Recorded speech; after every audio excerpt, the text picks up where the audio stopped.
Monumen Kapal Selam Surabaya atau yang akrab disapa Mount Kassel bukan sekedar tugu biasa. Ini adalah KRI Pasopati 410, kapal selam sungguhan yang pernah mengarungi lautan dan membela kedaulatan negara. Dibangun dengan panjang 76,6 meter dan bobot 1.300 ton, monumen ini menjadi saksi bisu keperkasaan armada laut tentara kita. Kini, ia berdiri megah di pusat kota Surabaya, mengajak kita semua untuk menyelami sejarah dan mengenal lebih dekat kehidupan para pahlawan di kedalaman samudra.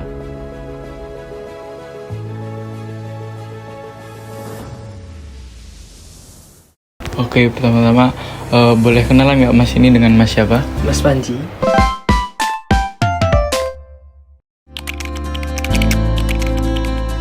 Tujuannya didirikan Monumen Kapal Selam itu untuk wisata edukasi di generasi selanjutnya, di generasi sekarang Kak.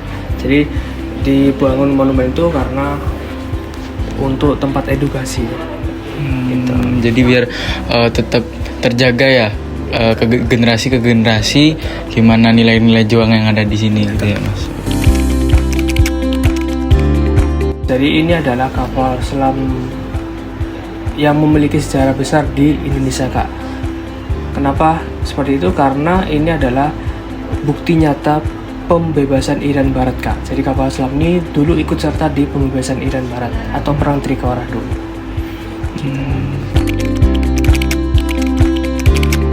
Untuk generasi yang sekarang ini menurut saya Yang datang ke sini? Iya, agak kurang sih Kak. Tapi mereka mau belajar Kak tentang sejarahnya kapal selam ini. Kalau untuk sekarang Kak ya, agak berkurang sih Kak.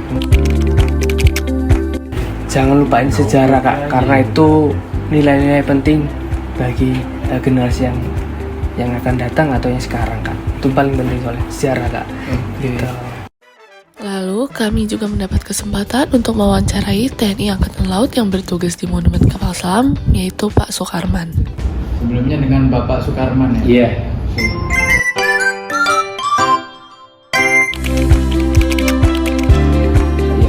Jadi kalau rasa bela negara itu menurut sudut pandang TNI saya, ya kita harus punya bahasanya kalau di militer mungkin NKRI harga mati, dan kita harus ada rasa cinta tanah air dan rela berkorban ya.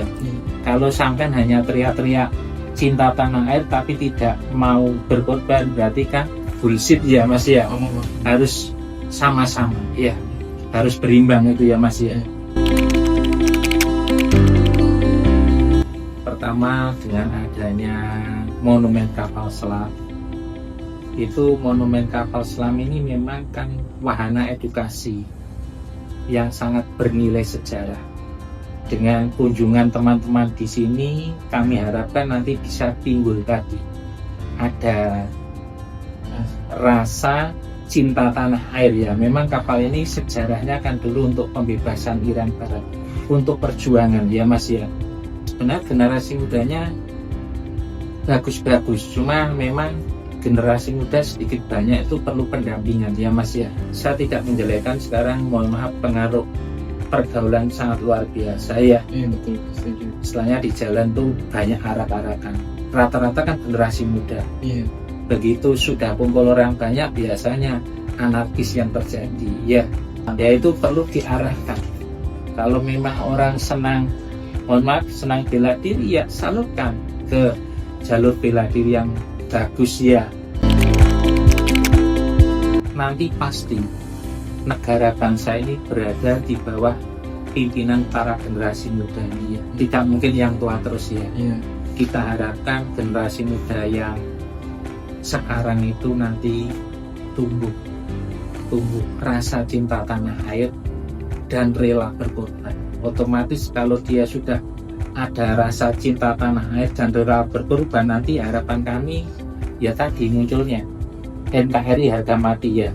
Karena mohon maaf, sekarang masih banyak, mungkin kita tidak menuduh orang-orang kita yang di tingkat atas itu, mohon maaf, intinya masih memikirkan kelompoknya ya. Ya jangan sampai ada yang memikirkan kelompoknya, nanti akhirnya masyarakat luas yang jadi tumbalnya. Ya kita harapkan ngapunten jenengan ini punya rasa cinta tanah air sampean sebagai warga negara Indonesia, ya bagaimana bisa membangun negara ini supaya lebih maju dan rakyatnya sejahtera. Ya kalau kita masih mindsetnya hanya memikirkan perut sendiri, ya Mbak, ya kan otomatis dia akan mengesampingkan kebutuhan orang banyak juga, ya terutama mohon maaf masyarakat atau rakyatnya. Kita harapkan ya nanti untuk sampean-sampean generasi mendatang itu tadi punya rasa cinta tanah air. Kalau orang cinta tanah air otomatis akan cinta terhadap rakyatnya, ya.